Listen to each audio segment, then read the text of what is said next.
No. Good. Are you filming? Christmas I've had this year. Glad. So now we got pictures of you cleaning the toilet and video of you ironing. Find out. Her job. Not. What is this? It's the inside of the pocket. Oh my god. Did you? Friday, but she's doing a lot.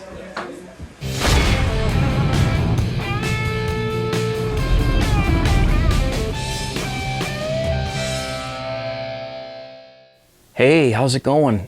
Welcome back to this Homebrew Weekly episode.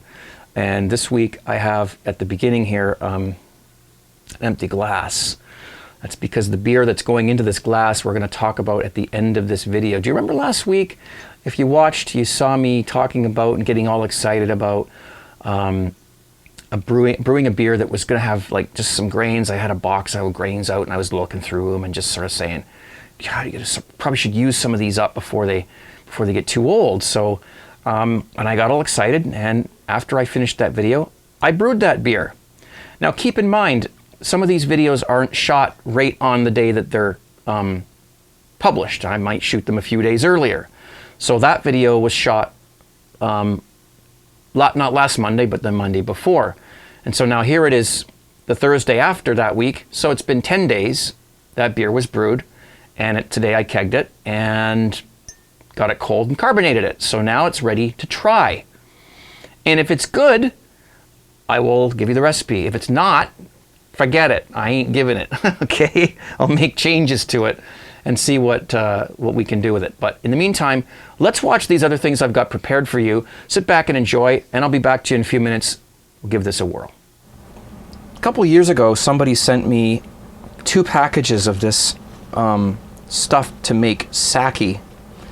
It's rice, there's yeast in it, there's lactic acid. Actually, I'll just bring it up to the lens because there's some names on here that I will never pronounce properly. I'm not even going to try. You guys can have a go at it. But it's for making sake, and which is a rice wine, and you can see the ingredients there. And I'll just slowly pan the procedure, so you can, if you want, you can pause this. Okay, the bottom part's not as important because I'm not going to do that part. It's for if you want to add a stronger, make it stronger, add more rice to it, but I don't have it. So this package is actually a year past its best before date. So, and it's been in my fridge. So I'm just going to try it. We're going to see what happens. This is going to take 3 weeks, so we'll have to follow through and keep you guys updated as to how this goes. Okay, so first of all, I've got 1.5 liters of water sitting at about 104.5 degrees Fahrenheit, and that's perfect because by the time I get it into this jar, which is where I'm going to ferment it, it'll be down to 100 degrees Fahrenheit, which is where they recommend it be. So if I can just carefully, without spilling, let me just, so that you guys can see it. That's good enough. Okay. Okay, there we go. Managed to do that without spilling anything. Okay, now I'm going to put that pot back on the pan, or on the stove, because we're going to need that again. I'll show you why. Or we might actually use a bigger one, but yes. Okay, so now we're going to add the ingredients. Actually, what I will do is I'll get the same funnel. No, I'm going to get a bigger funnel. Everyone always laughs at me when I bring out this great big funnel. But, you know, it's okay. It works. So we'll just cut the corner off of that. Yeah, I mean, I could try to, I could try to smell it here. I could try to just dump that in there, but you know what? Let's just grab this big old thing here. You won't be able to see the whole thing, but that's going to allow me to get that all in there without spilling it. Okay, there we go. Keep those for the instructions. And now I'm just going to, I'm going to give it a stir. Yes, I did sanitize, the jar there, and they didn't say to, so I don't know. This is probably a really, really old-fashioned thing. All right. So we give that a stir.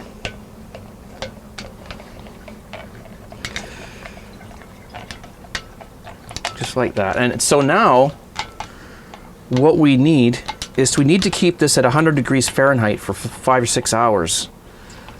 How the heck am I going to do that? Well, I'm going to put it back in a pot. As a matter of fact, I'm going to use a bigger pot, and I'll fill this pot with water.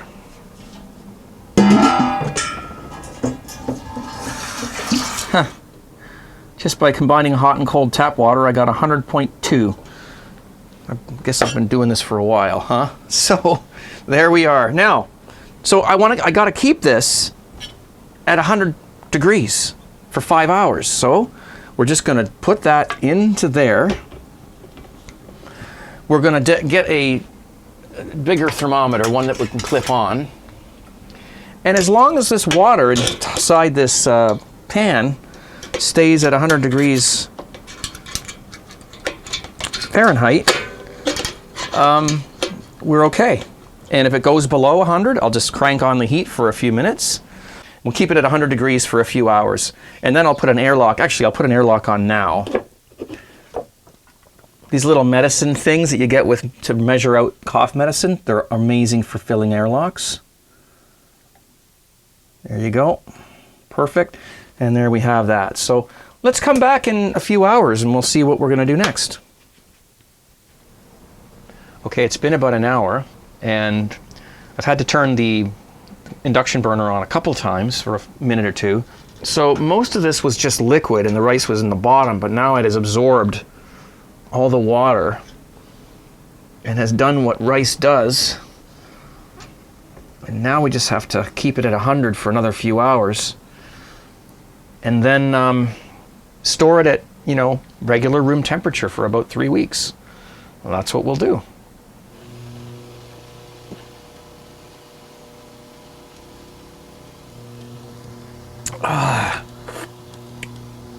Whoa. Earlier today when I was emptying, when I siphoned some beer into a keg, I was just about to dump out the tube, the bottom of the keg, and clean out, or the bottom of the fermenter and clean it out. And then I realized, wait a minute, this beer, I used a more expensive yeast. I used a US-05 yeast with this. So I think what I'm going to do is I'm going to pitch right on top of the yeast trub, the yeast cake. Okay, controversial subject.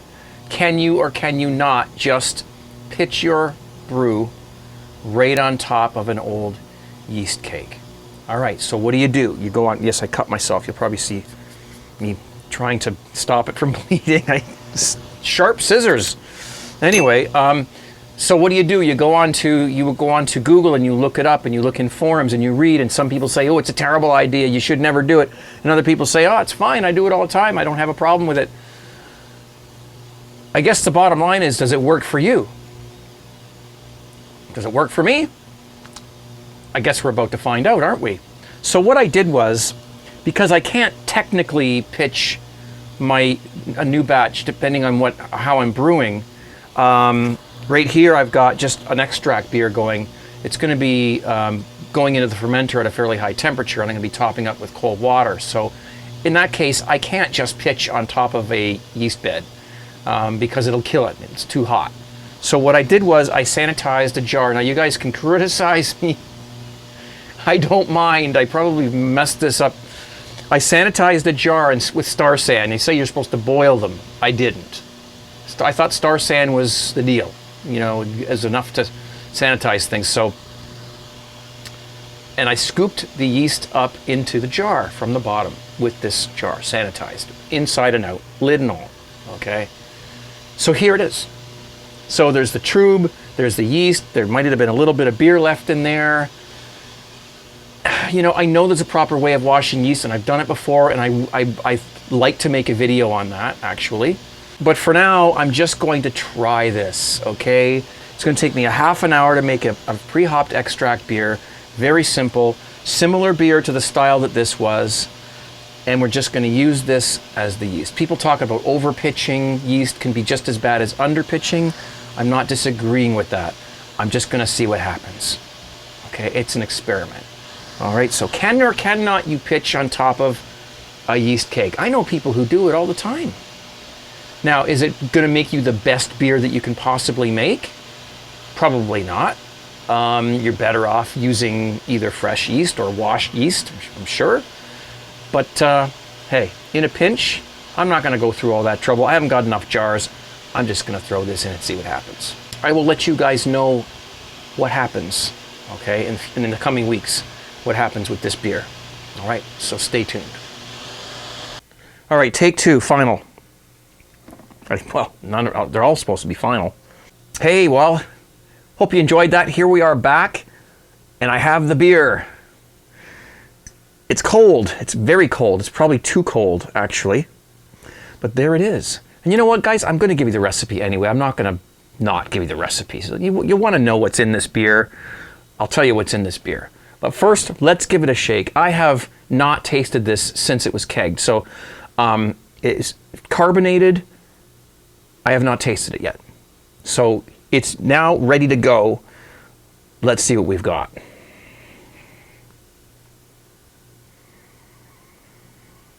I don't smell a thing. I don't smell a thing.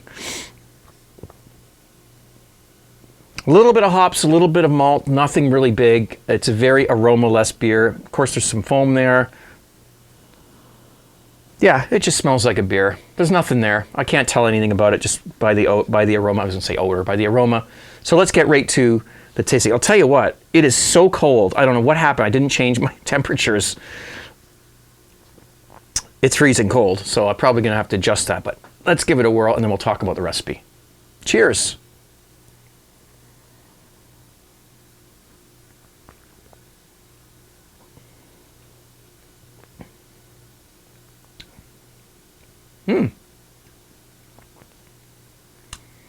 It's not bad. It is not bad at all. It doesn't have a heck of a lot of foam on it. There is some lacing there, if that means anything to anybody.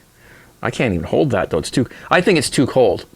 I think what I should do is put it down and let it warm up. I'll give you my initial reaction to it, and I'll talk about the recipe. I'll tell you what I did, and then we'll come back to it. So one more, I'll give you my initial reaction. It's a very drinkable beer. Nothing sticks out, nothing pokes out. You know what it reminds me of? A Newcastle brown ale. That's what it kind of reminds me of. I don't know if I can call it that because that's probably a copyrighted name. God, it's cold. Unless that's why you got a glass like this so that you can hold it down there. It's got a nice slight chocolatey note to it, and you'll see why. I can definitely taste some caramel malt in there, and you'll see why. And the hops aren't really prominent. They were old hops. So, you know, that's going to play into a little bit about how the hops how prominent they are in the beer, right? They were over a year old in the fridge, fridge, I can't remember. Probably both. You know, I just concocted it, and it's very dark. You can't see through it, although it's probably not cleared up very well either because it's newly kegged. So I'll have to come back to it another day, and maybe next week I'll give you another review on it.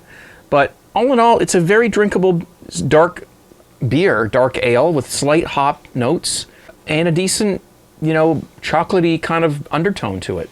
So it's not bad. I'm going to set it down.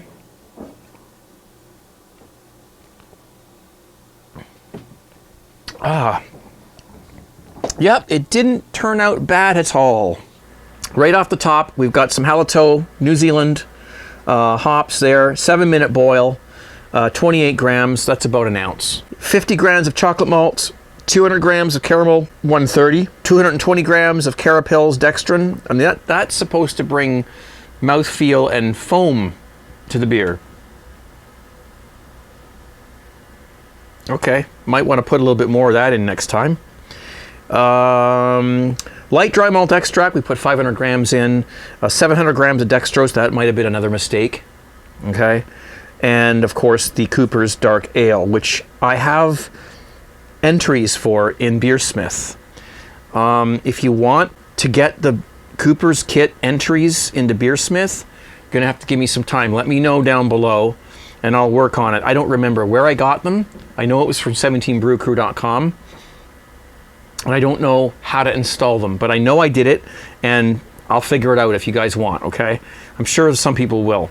If anyone in the 17 Brew crew knows which post in the forum has these in it, because I know I uploaded it myself somewhere, let us know. Or if you know where we can get it, or maybe I'll put it on Google Drive. We'll try it. We'll get it out there somehow. And so anyway, what I did was I basically put all the ingredients in, you know, a few liters of water, except the Cooper's kit and the hops.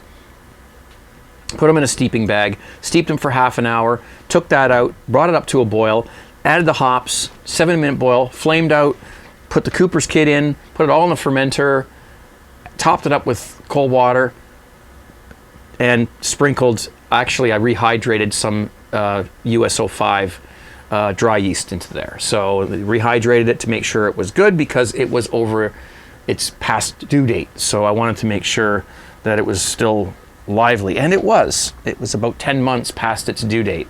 So, you know, it worked and everything was fine. It's attenuated down all the way. It's not a very sweet beer at all. All in all, it's just a very sessionable brown ale. I have to admit that the grains I used were kind of old, although they've been kept properly, sealed bags in a cool place. The hops I used were old, maybe about a year old, so that plays into it. If you brewed this beer with fresh ingredients, I'm sure it would jump out at you much more than it's jumping out at me. Everything is kind of sort of combined equally together, which is pretty cool. I mean, you know what? This is not bad for what I call a seat of your pants beer. It's just something I threw together, right? Once you do this a few times, it's not hard.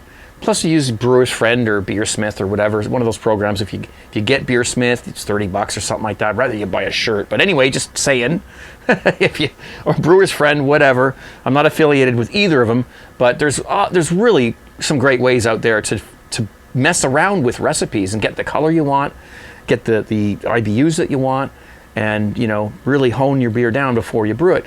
I didn't know how much chocolate malt to put in this. You got to be careful with that too, because you put too much chocolate malt in, you're going to ruin the beer. I mean, these things are very pungent, very bitter, Same with the caramel malts. You got to be careful how much of those you put in, because it'll sweeten your beer. It'll end up with candy. So when you're making a beer like this, when you're putting it together from the seat of your pants, from stuff you got lying around, just try to make sure that you do a little bit of research on how much of each thing to put in. And I'll explain that to you in just a second.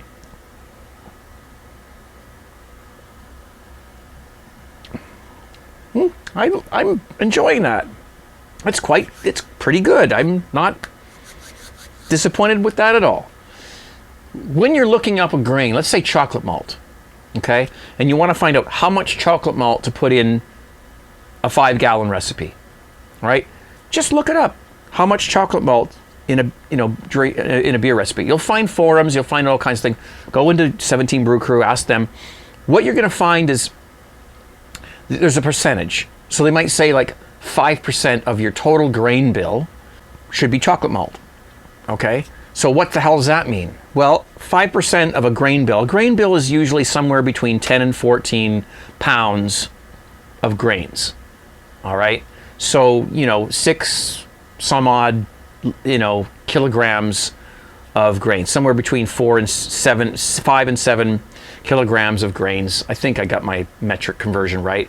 But all you do is you figure, okay, most all grain recipes are somewhere in the neighborhood of 12 pounds of grain if it's a 5-gallon batch, somewhere in that vicinity. So 5% of that would be, like 50 grams, or, sorry, I did the math in my head when I was making the beer. Just calculate out what 5% of 12 pounds is. Or if you're doing it metric, what 20%, or sorry, 5% of 6 kilograms or whatever it is. Just use the percentage. Just get a ballpark figure like that. That's all I did. So I know that 50 grams of chocolate malt it's not a lot, but you don't want to put much more than that in. 250 to 300 grams of crystal malt is, you don't want to go much more higher than that. And you just learn this from, doing these little calculations. and learning how much people are putting in. Just base your percentages on a 12-pound grain bill. If you're using extracts and pre-hopped kits to make your beers, just pretend it's an all grain. Take, the percentage of grain that they suggest, pretend it's 12 pounds of grain, whatever 5% of that is, that's what you're going to add to your beer. Okay, no matter what method you're using to brew with. So that's how I did it. Let's do a final taste and we'll get the heck out of here. Cheers. Room for improvement. Not a bad beer at all. Very nice, very drinkable. I will enjoy this beer. If I make any changes to it, I will let you know. But in the meantime, I want to say thank you so much for joining. Please, check out tgtshirts.com and 17brewcrew.com, and all the links for those things are down below. And I'm out. I'm going to enjoy the rest of this beer and have myself a nice, relaxing evening. Cheers, guys. Take care. 17.